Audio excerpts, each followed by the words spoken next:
In this video, I'm going to be teaching you how you can schedule posts on Instagram in 2023. It's super simple, make sure to watch till the very end. First, click on the 3 lines in the top right corner of your Instagram profile. Click on Scheduled Content. It's important to note that you need a business or professional account to do this. Next, all you have to do is click Schedule Now and click on a new post that you want to schedule. Once you click Next, all you have to do is scroll down and you'll see Advanced Settings. Once you click Advanced Settings, you can actually click Schedule this post and you can choose a date and time to actually schedule this post. Once you're done that, all you have to do is post.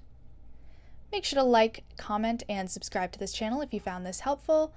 We'll see you guys next time in a brand new video.